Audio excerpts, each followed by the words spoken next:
For some people, the thought of home improvement is a nightmare. But the owner of the Winchester Mystery House was convinced that if her workers stopped working, she would die. The result was the biggest and spookiest mansion in the West, the Winchester Mystery House. This beautiful and yet bizarre mansion belonged to Sarah Winchester, the heiress of the Winchester rifle fortune. She kept her home in San Jose, California, under constant construction every day for 38 years, believing it would prolong her life. The strange history of the house and her story are intertwined in what has become a mixture of truth and legend. Following the death of her 6-week-old baby daughter Annie and 15 years later, her husband William, Sarah consulted a Boston psychic. He told her that the spirits of people who had lost their life to the Winchester rifle had sought revenge by taking the lives of her family. Sarah already had an interest in the spirit world and the fact both Annie and her husband had passed away so young.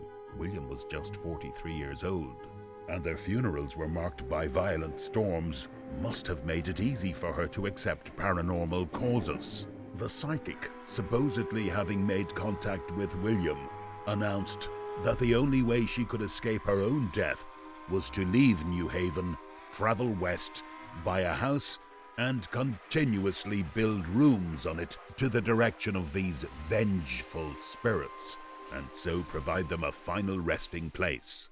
So, in 1884, Sarah Winchester set about turning her personal grief into an architectural reflection of her psyche, choosing a location where she was less likely to be troubled by haunting storms. She chose to buy a small 8-room farmhouse set in 162 acres of the Santa Clara Valley in California, which grew into a huge 24,000 square feet Queen Anne-style Victorian mansion, with as many as 160 rooms today. Incredibly, it was once even larger, at 7 stories, before an earthquake in 1906 reduced its size.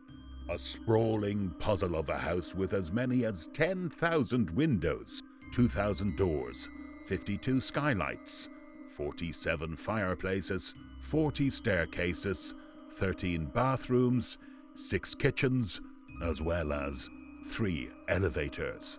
Sarah employed an architect and building began in the traditional style of the existing house.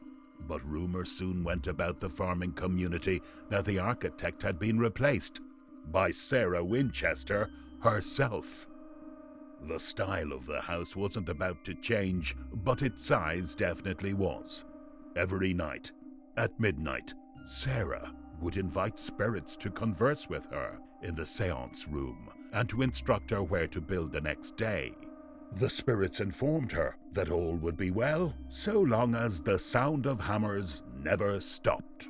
So she would pass on her designs to a staff of carpenters on scraps of paper who worked around the clock on the haphazard construction, bereft of a master plan until the house covered 4 acres. Nothing was to impede the want of the spirits. Outside walls became inside walls, and roofs became floors as the endlessly growing house engulfed outbuildings, barns, and stables. Even though they died years ago, it's said that some of these workers are still on the job. The ghost of a painter has frequently been seen in overalls in the hallways near the laundry room, and the apparition of a man has been seen in the ballroom, as if he were making repairs to the fireplace.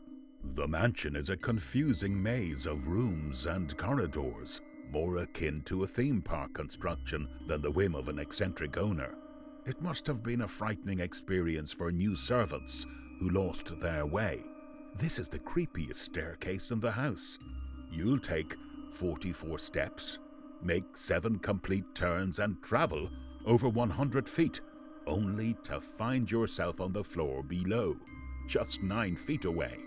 But that's not the only weird thing about the construction of this house. Having been called the house that spirits built, doors open onto walls, fireplaces have no chimneys, and staircases lead to nowhere. Costly windows were set into floors, whilst ceilings and walls block light to others. The number 13 also appears conspicuously in the design, such as the number of steps on staircases, as well as spider web motifs, both of which carried spiritual significance for Sarah. Bells connected by ropes called her servants, the only people allowed in the house except for carpenters. An exceptionally private individual, Sarah kept the house for herself and the spirits. She had a fence built and a thick hedge planted to shield her and the house from prying eyes. She hid away from both cameras and social interaction, and in later years only a butler and a niece were permitted to have contact with her. This is just one of a few photographs known of her, which was taken by a gardener without her knowledge. She appears, as was her wont, dressed in black, as if in continual mourning. Despite this, she is thought to have been generous to servants that proved loyal and a financial benefactor to the local community, all of which became overlooked when muddied by gossip and speculation as to what a rich and secretive woman was doing in her mysterious house. As the end of her life drew near, she was more and more constrained by arthritis and seldom seen by anyone, even within the house. The workmen excused the absence of her observant eyes for her ambivalence to the construction's progress, and so, on the evening of 4th of September 1922, the carpenters took the opportunity to stop work, drink, and play cards. The sound of a hammer was never to be heard again.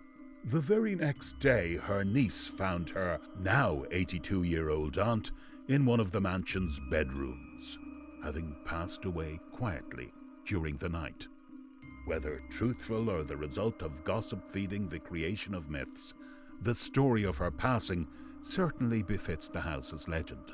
Sarah could in fact have been found in any of the house's many bedrooms, as mysteriously, she never slept in the same room more than 2 nights in a row in an effort to confuse the house's spirits.